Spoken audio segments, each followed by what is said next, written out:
Dadi ceritane dina iki dina Minggu cah ya wis kaya biasane wayah dina Minggu iku ya wayah resik-resik omah ngopeni omahe cah ya. Karo ngopeni ingon-ingon cah. Ingon-ingonku iki ndelala ya iwak. Dadi gampang romatane. Iki aku lagi bar tuku pur ya cah. Iki pure tak adai botol iki cah ya. Tujuane ya ben pure awet, maksudnya awet iki ya ben ra gampang memes ya. Kadang kan kena banyu apa piye ngono kuwi. Nah iki wis rampung tak adai botol. Lah iki anakku suwenenge mbah iki. Angger wayah ngeki mangan iwak ya nek eling ya, nek ora eling ya ora dipakani ya nganti rong dina ora dipakani. Lah kemriyeke koyo ngene iki. Ning pojokan kono iki ya anak-anak cilik iki cah wakih banget ya.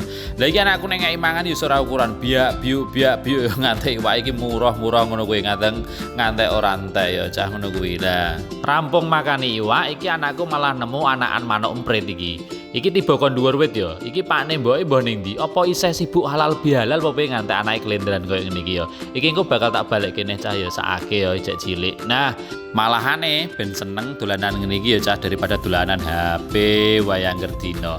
Iki ceritaku cah, cerita ingon-ingonan. Ingon-ingonmu piye cerita ya cah?